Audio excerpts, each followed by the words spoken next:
Hey everyone, welcome back to Nintendo Switchcraft. On today's episode, we will be talking a lot about Nintendo Switch hardware and the possibility of a 4K Switch on the way, or at least an upgrade to the current Nintendo Switch on the way. I know we talked about it last week. We're going to talk about it some more. We're also going to be talking about Nintendo shutting down a way for customers to communicate with them. Valheim possibly on its way to the Nintendo Switch. Those stories and more on this episode of Nintendo Switchcraft. If you are watching this over on my YouTube channel and you want to check out the podcast wherever podcasts are downloaded, search for Nintendo Switchcraft and you can subscribe right there. It doesn't cost you a thing and you can take the show with you on the go. If you're listening to the show and you want to check out the video version, head on over to nerdnest.tv. That'll take you to our YouTube channel and you can subscribe there. Doesn't cost you a thing and it really does help out. All right, let's start by talking about a little bit of a history lesson with Nintendo Switch.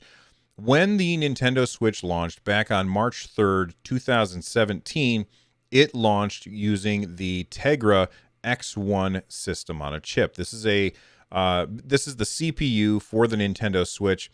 It is the heart and soul of the system itself, and it is made by NVIDIA. So NVIDIA makes the chip that powers the Nintendo Switch. Fast forward from March 3rd, 2017 to 2019. In 2019, I think it was 2019. A couple of years later, what ended up happening is that Nintendo shipped a new Nintendo Switch.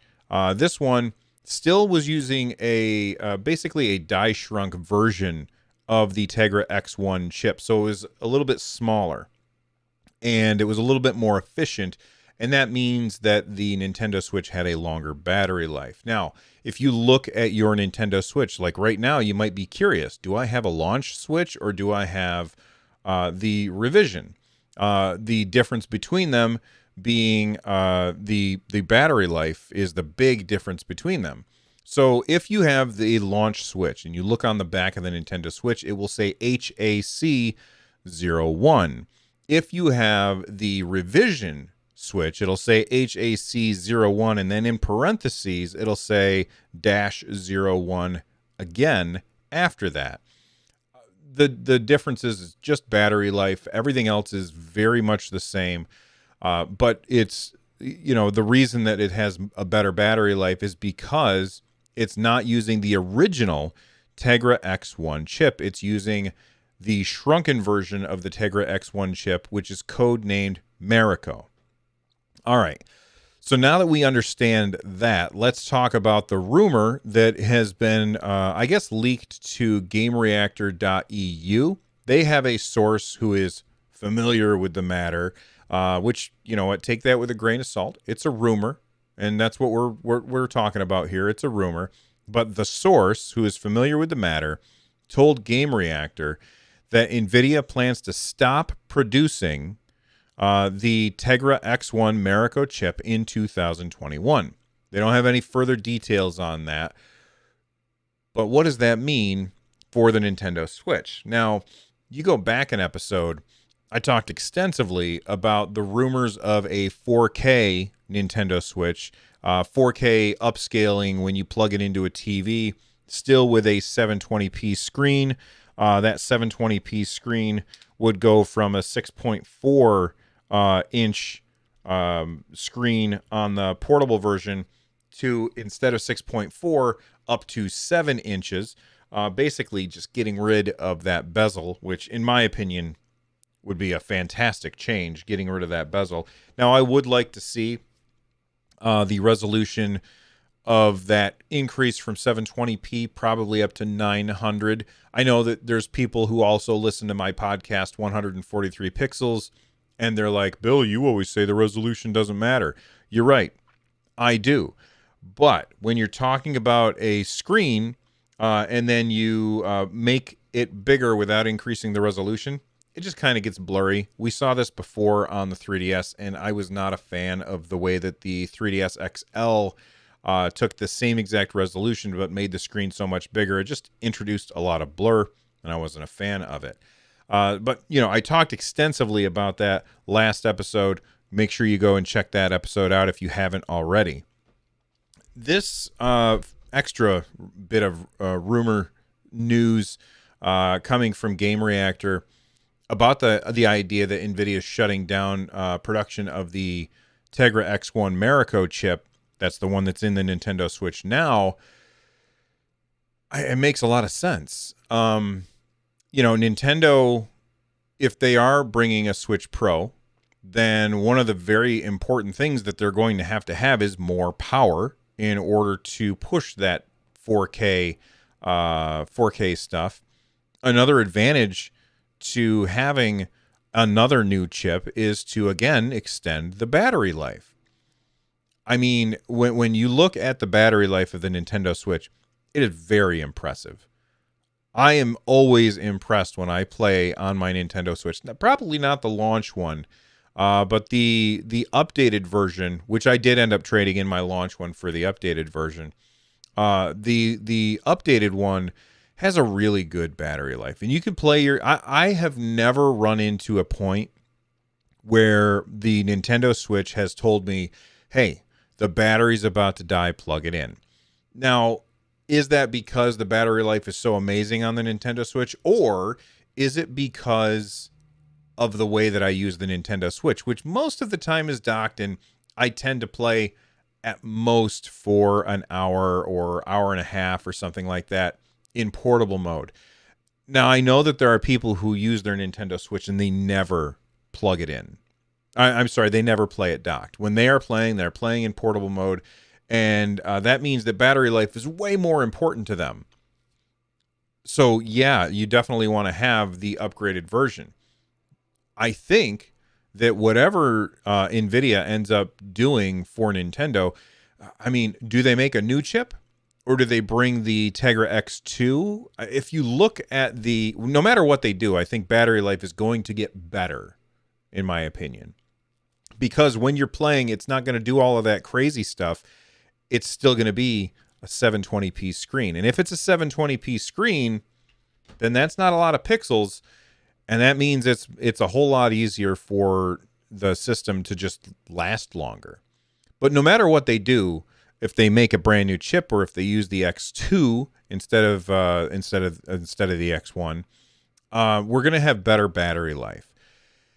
Now, here's my thinking very quickly, and then we'll move on to another story. When Nintendo launched the Switch, I believe that the X1 was already a couple of years old, and I'm not sure exactly when the X1 came out, but I think it was already a couple of years old when the Nintendo Switch launched. Then we got the Marico version, which is basically just a smaller version, and it's a little bit more efficient. It's still that older die set, basically. It's still an older chip. And the X2 was already out, I believe, when the Nintendo Switch launched. Nintendo didn't use it because they wanted to keep their costs down so that they could actually make a profit selling a $300 tablet. I think that was a good move. I know when the Nintendo Switch was announced, a lot of people looked at the price tag of $300 and they scoffed at it and said it was too high. Clearly, it was fine. Clearly, Nintendo hit the right price point with the Nintendo Switch. I think they learned a lot from the launch of the 3DS. So going with an older bit of hardware in order to keep the price down is a very important thing, especially when you're Nintendo. And with the exception of the Wii U, you've always launched your systems so that when you sell when Nintendo sells you one of these, they make a profit. It's not like when you look at an Xbox or a PlayStation. When Microsoft sells you an Xbox, they lose money. And they make that money up selling you the games. When PlayStation sells you when Sony sells you a PlayStation, same exact thing happens. But when Nintendo sells you a Nintendo Switch, they make a profit. It's a small profit, but they make a profit. Now, why is that? Because they're using older hardware. They're using the Tegra X1 chip, which is kind of long in the tooth at this point. So does NVIDIA does Nintendo start using NVIDIA's Tegra X2 in the Nintendo Switch, or do they have something completely new? Now, I am not an engineer. I don't know a whole lot about hardware. If you want to really, really understand hardware and stuff like that, check out Spawnwave. He really knows that stuff. I'm just a guy in his attic, okay? And as a guy in his attic, my gut tells me that Nintendo goes with the X2 because it's a few years old and it's cheaper. Will it do everything that they are asking it to do? I don't know. But then again, the 4K stuff is just rumor. Okay. The 7-inch screen, the 7-inch OLED screen with smaller bezels is just rumor. Hell, even the discontinuation of the Tegra X1 Marico is just rumor. So we don't have any way of knowing. But I do think it's very interesting. And I'm like, this lends further credence to those rumors that we do have a quote-unquote Switch Pro or a hardware revision of the Nintendo Switch on the way. I'll remind you that Mr. Furukawa said we're about halfway through, or it might have been Mr. Kimishima. He was the president of Nintendo before Mr. Furukawa. I'm not sure which of them said it, but one of them said we're basically halfway through the Nintendo Switch's life cycle. Okay, there's still a lot of time left to sell Nintendo Switches. And because of that, it makes a whole lot of sense to start increasing that hardware potential, because it's going to make it easier on publishers and developers to bring their third-party games to the Nintendo Switch. You look at Nintendo, and when they bring games to their hardware, for some reason, their stuff always looks just absolutely amazing, comes in really small packages, and runs really well. And then third parties, they cannot seem to get stuff to run nearly as well as Nintendo can. What a big surprise. Nintendo made the hardware. It makes sense. But I'm very interested to see what's going to happen if we do end up getting a new Nintendo Switch. Do you think that Nintendo stays at that $300 price point that we've been sitting at for 4 years now? Or do you think that price goes up? Or do you think that price goes down? I think it's unlikely that the price goes down, only because then you have to lower the price of the Switch Lite. And the Switch Lite is already pretty cheap, so I'm not sure if that's going to happen. But let's we'll see what the Nintendo Switch costs when it ends up coming out, if we do get a hardware revision. All right. Let's take a look at Nintendo of America possibly shutting down their servers. Their servers oh gosh, what's the word I'm looking for? The servers in this case that I'm talking about are the community forums that allow them to answer customers answer each other's technical questions. It says here, after more than a decade of hosting a fun, safe community where passionate Nintendo fans and new players alike can support each other with answers to technical questions about Nintendo products, and services, we have decided to close the Nintendo support forums. Going forward, we will focus on many other Nintendo support options that have greatly expanded over the last decade. We've made a decision to close the customer support forum since there are many other ways to easily contact Nintendo. Any customers who need support are encouraged to visit nintendo.com/contact us to find the best contact option for their specific situation. Options include support by phone, chat, text message, or by creating a help ticket. I didn't even know that there were support forums. And if I did, I don't think I would have used them, because you get people who are not Nintendo answering your questions. Now, as I'm a guy who sometimes answers questions and I'm clearly not Nintendo, that might seem a little hypocritical. But anytime I've had a problem with my Nintendo Switch, I pick up my phone and I call Nintendo. And they have fantastic customer service that my experience has been that they have really fantastic customer service. You know, you pick up the phone, the person on the other end, I feel like, and I could be wrong, we've all had this experience where you call tech support for some reason and you're like, this person's first language is not the language that I'm speaking, and they're struggling with it. And this is not a judgment passed against them, but it makes for a very frustrating experience when the people you're talking to don't quite get what you're saying and you can't quite get what they're saying. That's never been the case when I've called Nintendo technical support. It always feels like they're knowledgeable. They may be just following a script, but they always feel very knowledgeable about all of the issues that I happen to be talking about them with. But also, like, sometimes while I'm waiting, like we're on hold or we're waiting or something, they'll start asking me about what games I'm playing.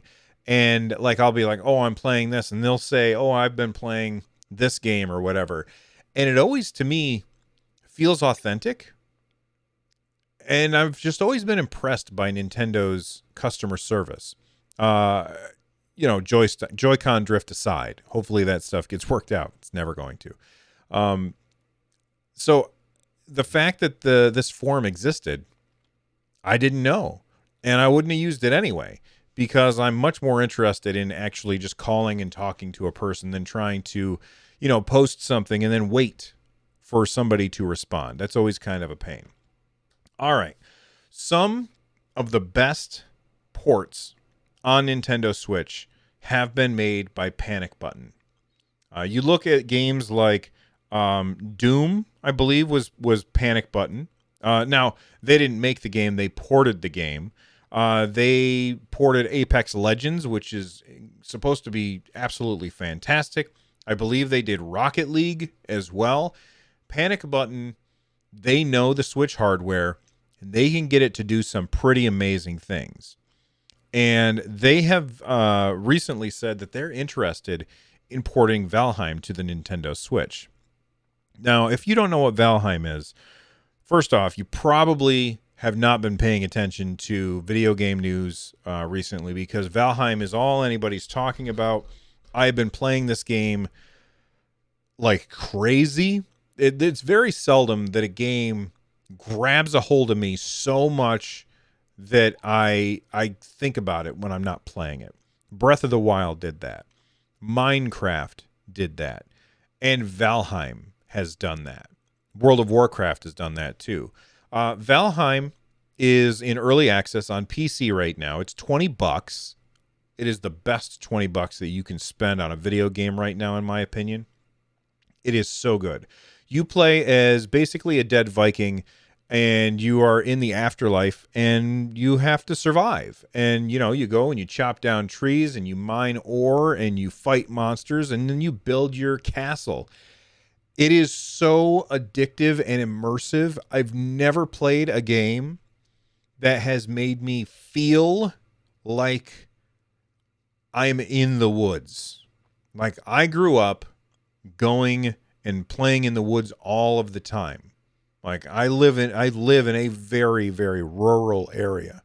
And there's one other game that feels close to this, and that would be The Witcher 3, as far as like what the woods look like. But when you play Valheim and you are in, say, the Black Forest wandering around, it feels real. It feels authentic. The ground isn't flat. There's rolling hills and stuff. The trees are not all vertical. Some of them are tipped this way.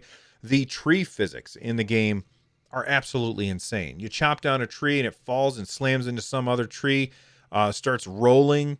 I remember I was playing on a server with some friends, and I was chopping down trees, and I was at the top of the hill, and the tree fell, bounced off another tree, landed on the ground kind of sideways along the hill, and then started rolling down the hill. Meanwhile, one of my friends was down the hill fighting like these monsters or whatever, and I was like, run. We weren't on voice chat, so I typed on the keyboard. I was like, run. And he looks at the tree rolling towards him and turns and starts running away, and the tree's bouncing as it goes down the hill. It was Absolutely amazing. And if you've ever played Valheim, you've been killed by more trees than anything else, I think. Valheim is amazing, and I cannot wait for it to come to the Nintendo Switch. That being said, even if like this is true, well, okay, this is definitely true that the panic button people said I want to port Valheim, but that doesn't mean that anything's happened. The game's in early access. If Panic Button does port Valheim to the Nintendo Switch, it's not going to be for a long time because my guess is they haven't even started. Valheim is being run by a very small team, and it's in early access, and they've sold millions of copies. This game's fantastic. It needs to be on every system, and it needs to be on the Nintendo Switch. If you said to me, Bill, let's pretend for a second that Valheim is on the Nintendo Switch. If you said to me, Bill, should I get Minecraft or Valheim? I would say Valheim. And Minecraft took hundreds of hours of my life. So I really do hope that Valheim comes to the Nintendo Switch because that game is fantastic and I want more people to be able to play it. All right. I just wanted to warn everybody. As I record this is the 13th. If you want to get these episodes early, you can sign up for Patreon if you want to get the audio episodes early. Patreon.com/runjumpstomp. If you are watching this on YouTube and you want to watch these episodes early, they do come out early for members for our YouTube channel as a thank you to people who are members. I'm recording this on the 13th. We have until the 31st for the following. Basically, that's the end of Mario's life on the Nintendo Switch for a little bit. The following things are disappearing on the 31st, and I just wanted to remind everybody about that. Super Mario 3D All-Stars, which includes Super Mario 64, Super Mario Sunshine, and Super Mario Galaxy 1. That game is no longer going to be available either physically or digitally. Now, I've complained about this a whole bunch, so I'm not going to again. Nintendo, I'm fine with the physical part. The digital part is just plain stupid. Don't do that to people. Super Mario Brothers 35. One of the best battle royales I've ever played, and I've played most of them. It is absolutely addictive and incredibly fun, and you could sit down and play a quick match and be done very quickly, and it's so awesome. Super Mario Brothers 35, where you play against 35 other Marios playing the original Super Mario Brothers, is no longer going to be on the eShop. So you're not going to be able to play it anymore. If you have Nintendo Switch Online and you haven't tried it yet, try it now while you can. The Super Mario Brothers Game & Watch will no longer be available. I don't care. That's fine. It's a physical thing, and Nintendo doesn't need to manufacture these things forever. Super Mario Maker for the Wii U, not for the Nintendo Switch. Super Mario Maker, that's the first one. Those online services will be terminated. And as if all that wasn't enough, Netflix is taking down the Super Mario Brothers 3 cartoon. I don't know if that's really that big a deal. I don't think it's all that great. I remember watching it when I was young. I remember loving it when I was young. And I remember watching it with my son when he was younger. Man, that show was terrible. But that's okay. It's terrible in a good way. Along the lines of, Legend of Zelda terrible. Excuse me, princess. But all of those things will no longer be available after March 31st, 2021. And I just wanted to give people a couple of weeks notice because I know that I kind of forgot about it. You probably forgot about it. Last thing, speaking of forgetting about things, Mario Day was a couple of days ago, which is always cool, March 10th. I hope you had a great Mario Day. All right. If you have any ideas, if you have any thoughts about all of the stuff that we talked about today and you're watching this on the YouTube channel, leave a comment down below, and I will see you all next time. Bye-bye, everybody.